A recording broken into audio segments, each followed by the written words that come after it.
don't trust him. But then again, I don't trust anyone. Not even you guys. Not even that baby.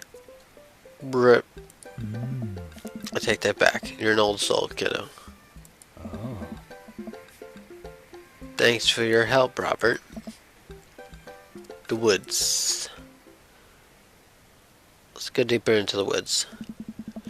I stare into the depths of the forest. Who knows what could be in there? Are you prepared for what we might face in there? Yes. I'm ready, partner bro, you? Nope, but if it gets River to stop crying, I don't care. Let's do this. We start down the path into the woods, keeping our eyes and ears peeled for any sign of Arnold. There are no squirrels or birds anywhere. The silence is unsettling. The sun can barely peek through the canopy. It's colder here.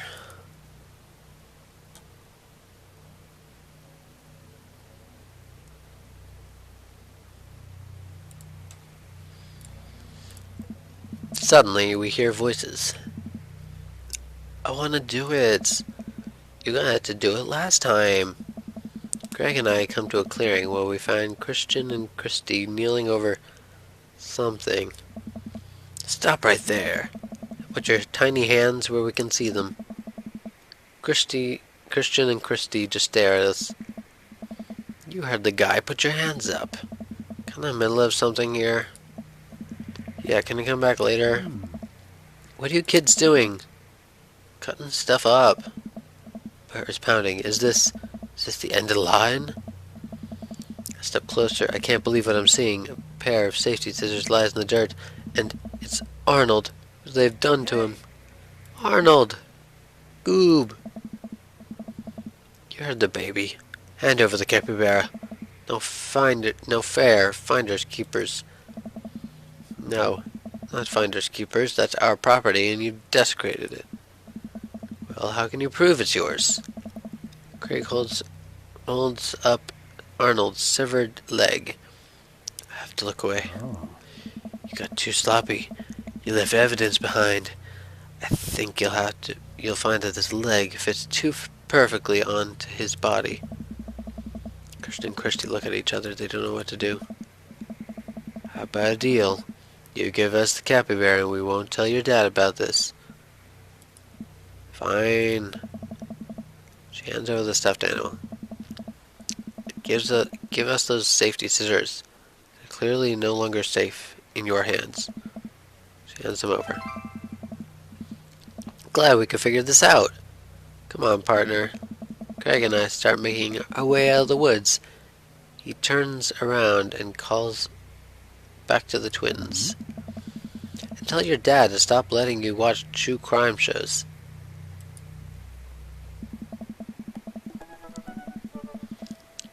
With the capybara back with its rightful owner, Craig and I shamble into a nearby diner, exhausted from our adventure.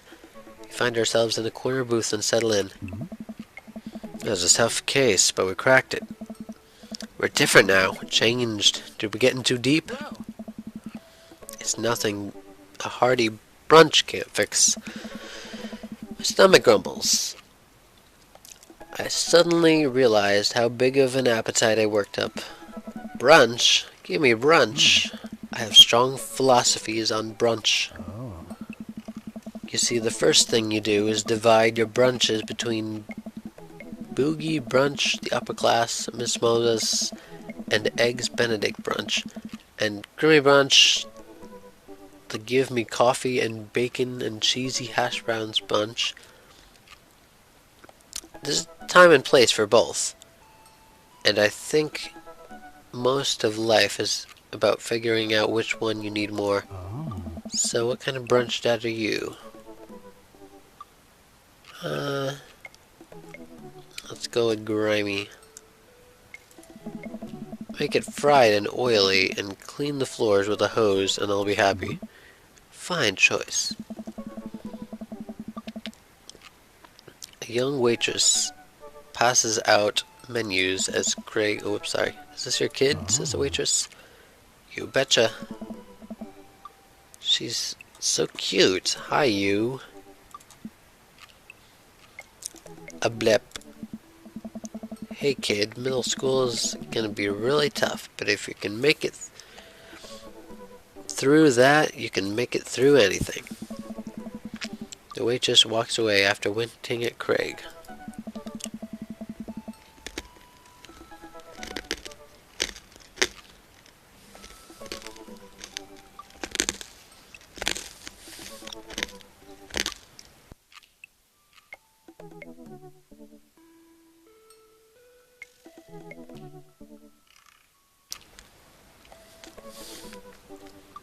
Seems like you're the most eligible dad bachelor in town.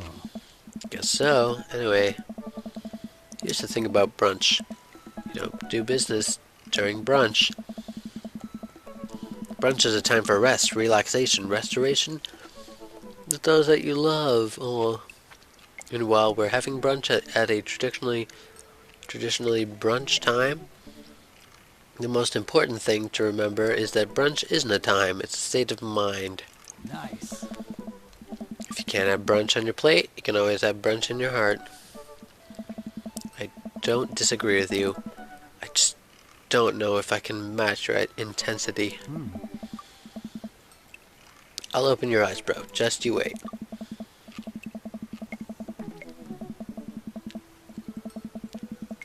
We order out food and the waitress...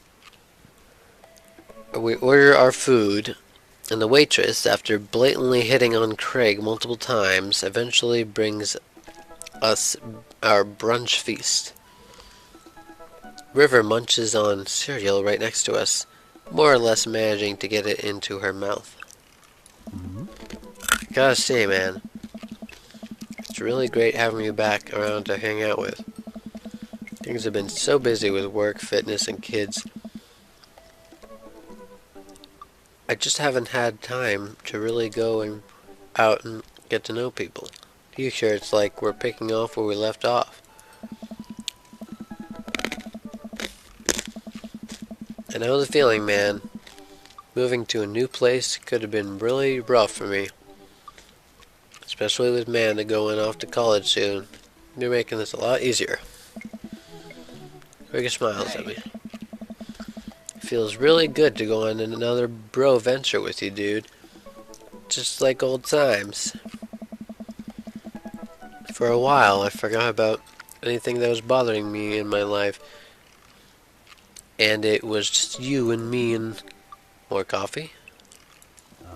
Oh, no thank you. So do you, like, work out? Yeah, mostly calisthenics, but I tried to lift as part of the regimen. That's so cool. I've been looking for a workout by you now. I wish I could help you out, but I'm enjoying brunch with my workout bro right now. Hello. Well, you change your mind. The waitress slides a folded note to Craig and walks away. Craig makes a face as he reluctantly puts it into his pocket. We can't take you anywhere, can we? Rip. It's a blessing and a curse, isn't it? Next time we hang out should be in the middle of the woods where people can't interrupt us. Also, maybe some different woods than the ones where little kids like to vivisect things. Craig laughs. Man, remember all our camping road trips back in the day? Joshua Tree, Yellowstone, that was the best. If anything, to do that all over again. Dude, we should do a camping weekend. Oh, I don't know, bro. I'm an adult now. I have all these adult responsibilities. I don't think I can just drop everything to go hang out in the woods for a few days, you know? Come on, dude. If we plan things right, we can do this. Did you ever do anything for yourself? Craig stares into his coffee mug. Of course I do. Yeah, like what? Oh. Sometimes I let myself have one scoop of vanilla ice cream before bed, but only if I didn't meet my caloric intake for the day. I don't know. Sometimes I let myself hit the snooze alarm, but only once. Dude, you gotta relax sometime or it's gonna kill you. Please come camping with me. It'll be so fun, bro. I guess I could get Smashly to take the kids for the weekend. Oh. I'll think about it. Hmm. We finish our brunches and head back to the cul-de-sac. Oh. By the way, great job keeping up today. Seems like you're already making a lot of progress. I'm probably gonna need a little bit of recovery time after this. Tell the girls I said hello. Bro. I will. See ya, brotective. Say goodbye to Craig and step inside. God, I'm ready for a shower. A gallon of water and a nap. I bet Amanda's still asleep. Huh. I crack open her door to find her still in bed, sleepily scrolling through her phone. Morning. Afternoon, actually. Right, how was brunch? It was good. We got kind of sidetracked because we had to travel into the depths of Maple Bay's dark underbelly to find a toy River dropped, but you know, I'm actually feeling pretty good. My legs give out. Find myself on the floor in the hallway. I'm just gonna hang out here for a while. You take your time getting up.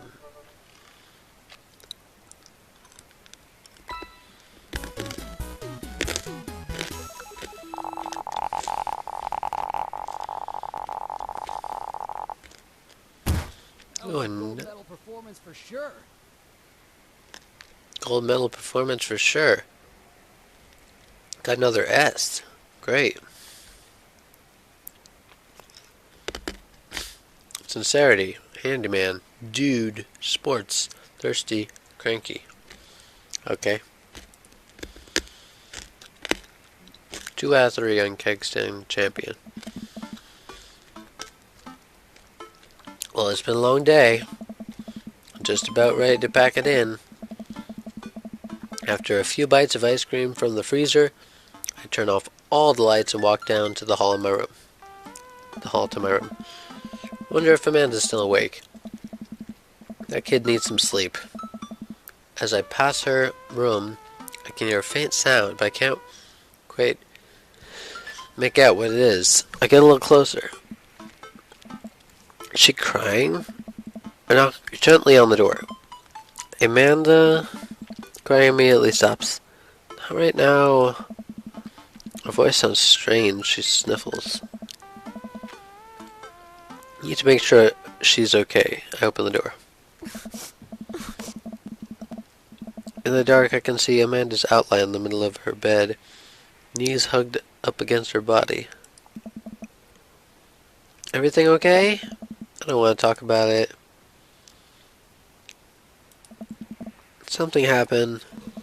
No, nothing happened. Go away. Something must have happened. Amanda. Get out. Okay, okay. Quickly leave her room and shut the door behind me. Once the door closes, I can hear her crying again. Wow. Azra is so upset. She seemed fine earlier. She's usually so open with me. Did I do something wrong? Is she mad at me? If she wasn't before, she definitely is now. Can't remember the last time she snapped at me like that. I have a hard time falling asleep, but when I do, I'm still thinking about Amanda. After a long night of very little sleep, I roll out of bed and make myself a pot of coffee. Amanda should be up for school soon. Maybe she'll be willing to talk about whatever's bothering her. After about 10 minutes before she's supposed to leave, Amanda comes out of her room, makes a beeline for the freezer. Morning, Amanda. Morning. She drops a frozen waffle in the toaster and slams the freezer door. She won't look at me. Yikes. So, anything big going on at school today? No? Okay. You need a ride to school? No? You want some coffee? Amanda pulls up the toaster lever and takes her still freezer burned waffle out before it's finished cooking. I have to go. Amanda picks up her bag and storms out. Oh, okay. I haven't seen her act like this in a long time. It's usually short-lived, but it always hurts. Hopefully this blows over and things are back to normal soon. I sit back at the kitchen table and look at a picture of Amanda and I hanging on a wall. In it, I'm teaching her to ride a bike. Her face is a mixture of excitement and pure, unadulterated fear. I remember how determined she was. Every time she would fall off and scrape her knees, she would get up and try again. Finally, I had to stop her because she was bleeding everywhere. Then she started to cry because she didn't think she needed bandages and wanted to keep trying. As I put the bike away, she just stood in the middle of the street and screamed. Then I took her for ice cream and it was like nothing even happened. After giving it a bit of thought, I decided that if I force her to talk about it, I'm only going to make things worse. But I have an idea. I start rummaging around for ingredients. I hear Amanda walking in the door. Instead of heading for the kitchen, like she usually does, she makes a beeline for her room. She's clearly trying to avoid me. Hey, Pumpkin. What? Come here for a second. There's a moment of silence. Yeah. I wanted to say I'm sorry about last night. I'm worried about you, kiddo. I get scared when I know something's wrong. I get even more scared when I feel like I can't do anything about it. Dad, So just, whatever it is. You don't have to tell me if you don't want to. Just, whatever it is, know that you have a dad in your corner who wants you to be happy. Honey. And no, you know I'm bad with words. So I was hoping I could speak a language we both understand. I pull out a cake out of the refrigerator and place it on the table. Hopefully, frosting is set by now. Ta-da! Dad! Took me a really long time because I ran out of red frosting somewhere around sad. And I had to start over and...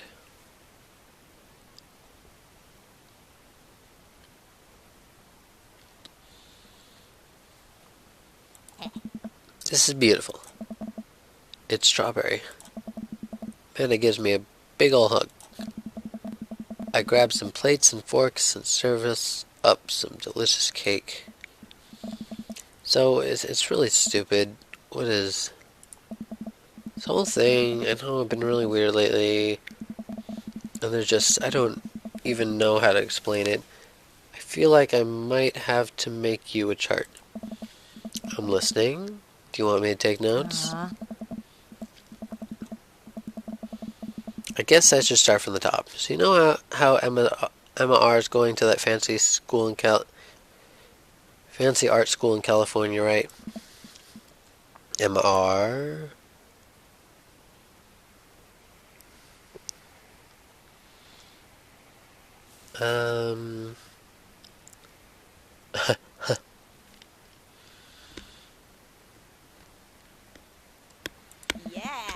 You got it. Wow, proud of you.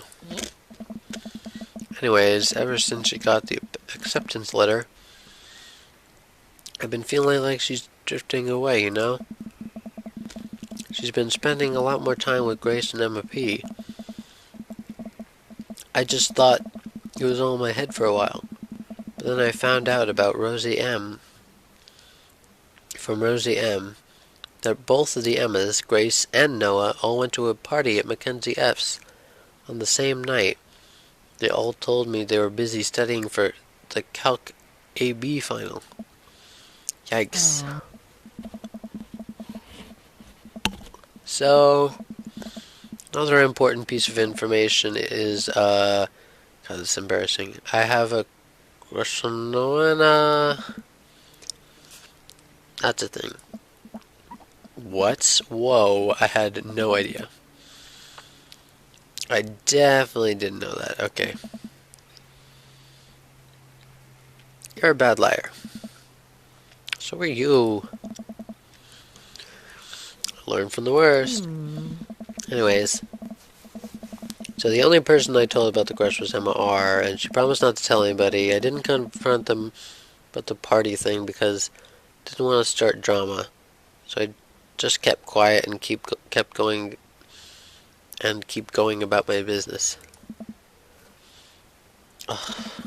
Then one day I invite everybody out to get nachos at the mall, and after not texting me back for like 2 hours, even though none of them ever put their phones down for more than 60 seconds, they all say they're busy, like simultaneously. So I tell them, never mind, I'll just eat nachos at home, right? We're out of chips and I really wanted nachos. Totally understandable. Ugh. So I go to the mall anyways, I get to the food court, and who do I see there but Grace, Emma P, Emma R, and Noah all hanging out together and eating nachos without me. What? Gets better. I'm standing by the escalators watching them, and I realize that Noah has his arm around Emma R, which is kind of weird, right? Then they kiss. No. Yes, I know. So I storm over there, I'm like, hey. And Grace drops a nacho on her shirt because of course she does, and Emma R's just like glares at me. Grace, nothing is coming up. I don't know who that is. Grace is the...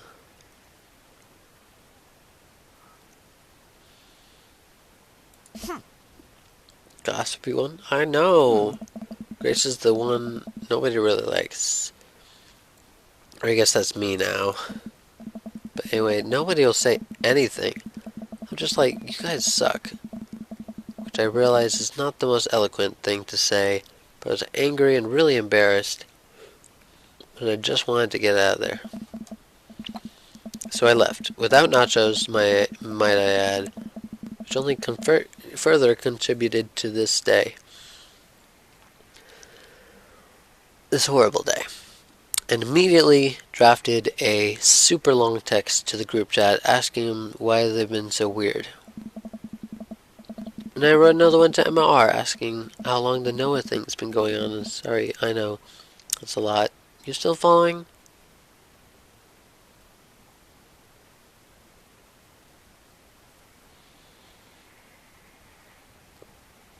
What did Emma R say?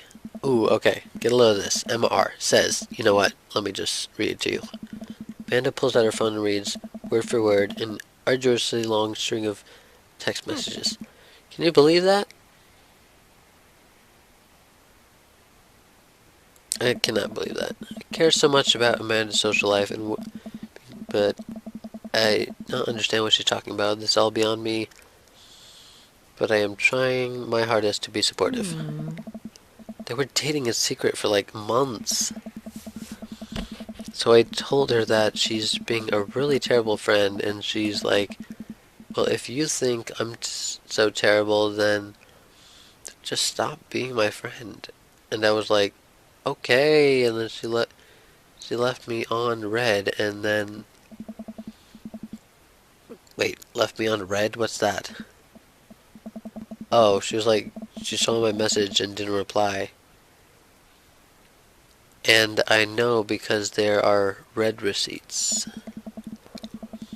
I don't know what red receipts are about, but I'm gonna nod and pretend I understand. Gotcha. So while this is all happening, I'm talking to Emma P about how mad I am because she's at least being kind of reasonable, and I'm venting to her about how pissed I am at everybody and stuff. Then out of nowhere, Noah texts me and is like, "How could you say about that about me?" And I'm like, "Say what about you?" And he tells me that MSP sent screenshots of everything I told her to the group chat I got kicked out of. Alright, I think you lost me at the screenshots, but that definitely sounds bad. There's so much more, but honestly, it's all really stupid teenager stuff. Bottom line is that everybody dropped me, half my grade hates me, and now I have no friends. Amanda, I'm so sorry. I just expected it from everybody else, but Emma R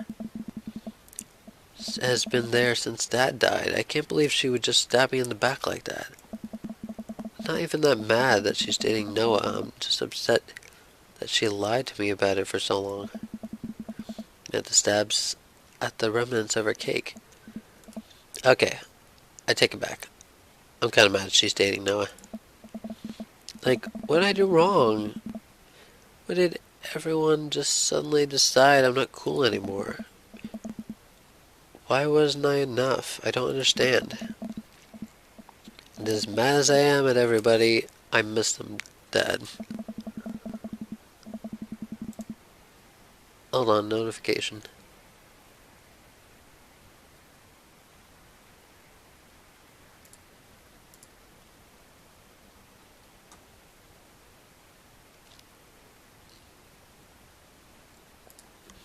Okay.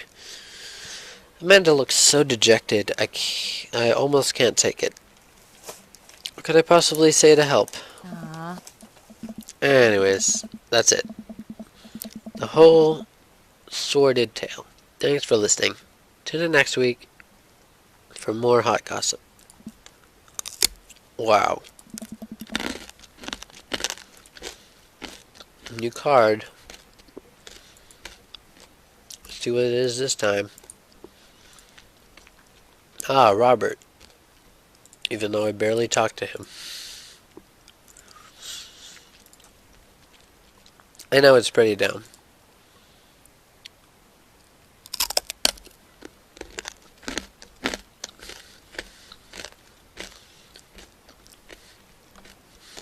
It's not dumb. No, it's a stupid thing to be upset over. Amanda, your feelings are real. Don't ever be mad at yourself for having feelings. I guess. Unless you've secretly been a robot who's been approximating human feelings this whole time. Dad, if I was a robot, I would have transformed into a monster truck a long time ago. But seriously, I know you probably don't want advice, but I feel like it's in my duty as a dad to bestow upon you a few nuggets of fatherly wisdom.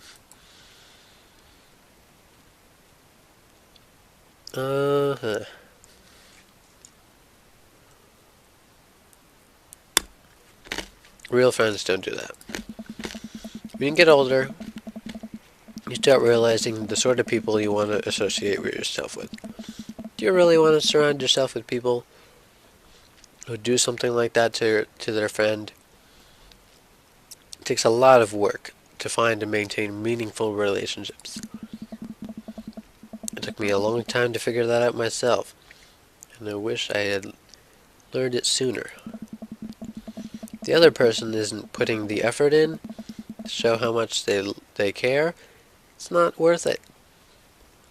Not being beholden to being their friend. Ultimately, I think this says way more about their character than it does about yours. Because you're amazing, and if they can't see that, well, that's their problem. I'll keep that in mind. I look down at the table. Did we just eat that whole cake? Yes, we did just eat that whole cake. Well, good talk. Amanda gets up to go to her room. Before she closes